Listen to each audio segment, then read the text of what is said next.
公元前119年春天，汉武帝决定出动10万骑兵，兵分2路，去漠北草原找伊稚茶单于决战，彻底解决匈奴的后患。一路由卫青统领，同时任命赵义基为右将军，曹襄为后将军，公孙敖为校尉，兵力共计5万，从代郡出发，去攻击匈奴的左贤王。代郡的治所在今天河北省玉县的代王城。另一路由霍去病率领，从定襄郡出发，去攻击伊稚茶单于的主力。定襄郡的治所在今天内蒙古和林格尔县西北的土城子乡。霍去病的军中没有配备皮将，但他统领的骑兵都是经过精挑细选、敢于力战的精兵，其中就有李广的儿子李敢。为了确保此战的胜利，汉武帝又征集了私人的马匹4万匹，步兵数十万，负责转运粮草辎重，保障大军的后勤补给。大军已经部署完毕，可老将李广却多次上书请求出战。李广从14岁参军，现在已经是60多岁的老人了。他与匈奴征战一生，名气很大，却一直没有建立功勋，所以他无论如何都不会放弃这场与匈奴决战的机会。汉武帝之所以不让他参战，一方面是因为李广的年龄确实太大了，另一方面是因为李广打仗太过冒进，而且运气一直都不怎么好，担心会打乱战局。但在李广的多次请求下，汉武帝还是答应了他，让他跟随卫青一起出征。至此，汉朝的大军已经安排妥当，准备发往漠北草原。可就在这时，忽然从匈奴俘虏的口中得知，伊稚茶单于已经向东边转移了。于是汉武帝便再次调整了作战部署，他让霍去病从代郡出发，去找伊稚茶单于的主力决战，卫青则改从定襄郡出发。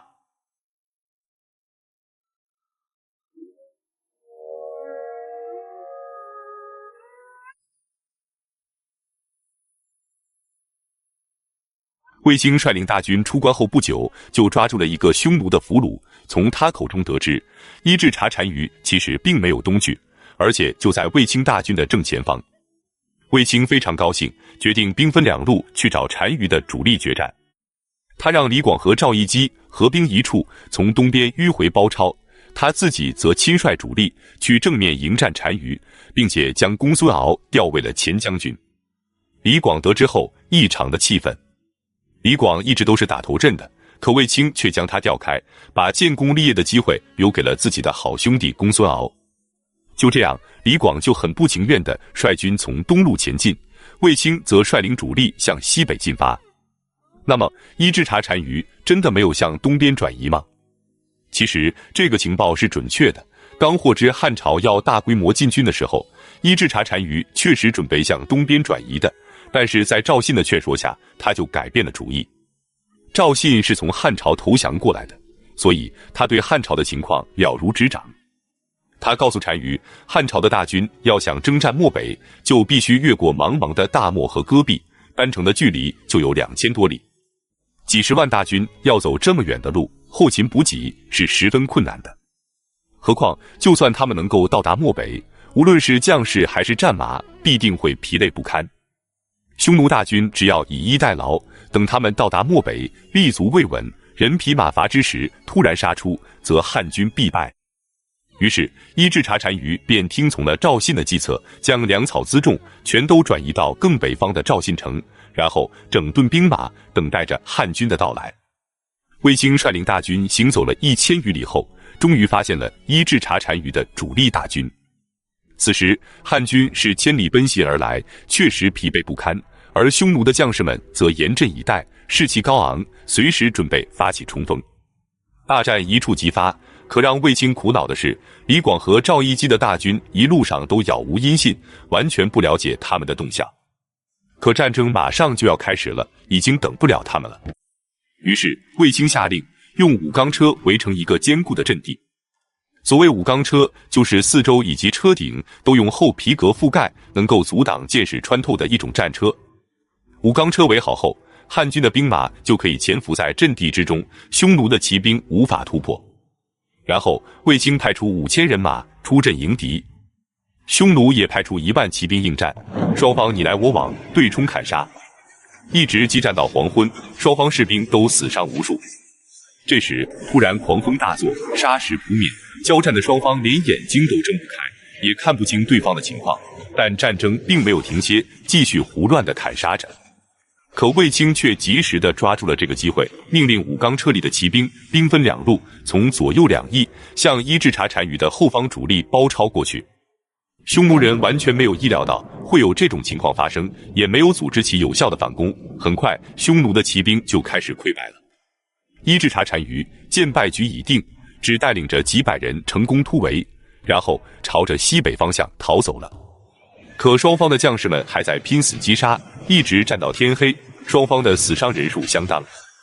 随后，匈奴的士兵们也得知了单于逃走的消息，于是便无心恋战，开始四处逃散。此时，一个校尉告诉卫青，他从抓到的俘虏那里得知，伊稚茶单于在天还没黑的时候就已经逃走了。卫青连忙派出轻骑兵连夜追击，他自己也率领主力紧随其后。等天快亮的时候，汉军已经追出了200多里地，来到了燕然山，也就是今天的杭爱山。杭爱山的南部支脉叫智岩山，也就是今天外蒙古的纳柱特山。追到这里时，单于没有追到，却误打误撞地发现了赵信城。这座城是赵信主张修建的，因此被称为赵信城，位于色棱格河的支流哈努伊河的中游。之前，匈奴已经将所有的粮草辎重全都存放在了这里。于是，卫青进城后，让将士们吃饱喝足，停留了1天后，便将这座城池以及剩余的粮草全部都给烧毁了，然后班师回朝。此一战，共斩杀和俘虏了匈奴士兵达19000多人，战果丰厚。当然，自身的损失也不小。卫青的仗已经打完了，可李广和赵义基的东路军还是没有任何消息。事实上，他们早就迷路了。直到卫青率领大军越过大漠后，才传来消息，李广和赵义基找到了。卫青派长史去了解情况，但李广闭口不言。最后，李广来到卫青的大营，也不解释迷路的缘由，只是独自一人担下了所有责任，然后拔剑自刎而死。当李广自杀的消息传开后，李广的部下无不痛哭流涕。汉朝的百姓知道后，无论老壮，皆为其落泪致哀。他一生征战匈奴，大小几十战，可到死也没有被封侯，所以唐朝的王勃在诗里写道：“冯唐易老，李广难封。”卫青的战争结束了，我们再来看一下霍去病的情况。他们从代郡出关后，与右北平郡的太守陆伯德会师，然后合兵向北前进。在深入漠北的过程中，霍去病只携带了少量的粮草辎重，急速行军，行进了2000余里。刚穿过大漠后，便与左贤王率领的主力大军遭遇，大战一触即发。霍去病指挥汉军发起了猛烈的攻击，左贤王抵挡不住，只带领着少量的亲兵逃走了。霍去病率军继续追击，俘虏了单于的大臣张渠，诛杀了北车齐王，又转攻左大江双，缴获了敌人丢弃的军旗和战鼓无数。然后越过南侯山，渡过公鲁水及现在的克鲁伦河，又俘虏了屯头王和韩王等3人，以及将军、相国、当户、都尉等83人。然后继续追击左贤王，一直追到了狼居胥山。狼居胥山就是今天外蒙古首都乌兰巴托东边的肯特山，这是匈奴的圣地。每年的正月以及5月和秋季，匈奴都会在狼居胥山举行祭祀典礼，祭天地，拜日月。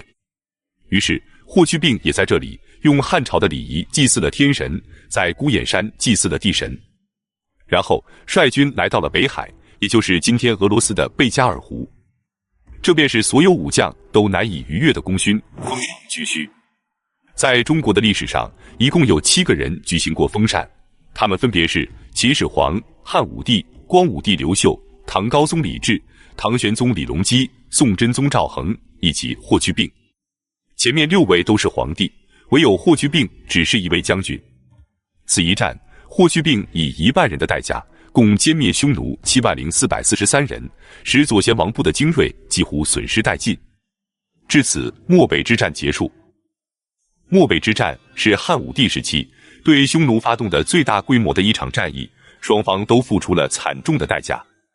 汉朝方面出征时的14万匹战马，回来的只有不到3万匹。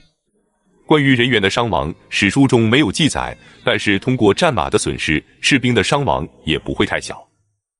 而匈奴的损失就更大了，仅被歼灭的士兵就有9万多人，使匈奴的整体实力元气大伤。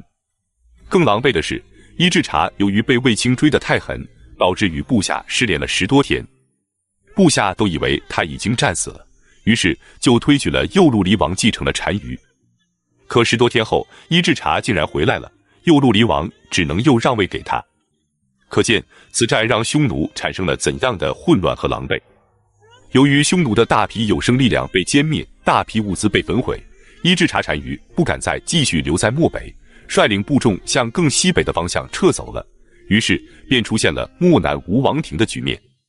至此，危害汉朝100余年的匈奴边患基本得到了解决，匈奴部族也从此开始衰落。回到长安后，汉武帝极为满意，封卫青和霍去病同为大司马，而且再给霍去病增加10亿5800户。他的很多部下也被封侯受赏，其中就有李广的儿子李敢。李敢因为跟随霍去病杀敌有功，被封为关内侯，完成了他父亲李广一生都未达成的夙愿。但是卫青因为李广和赵翼基迷路，未能按时到达，导致战果受损，而且还让伊稚茶单于给逃走了。于是卫青除了被封为大司马外，再无其他封赏。本期视频就到这里，感谢观看，下期再见。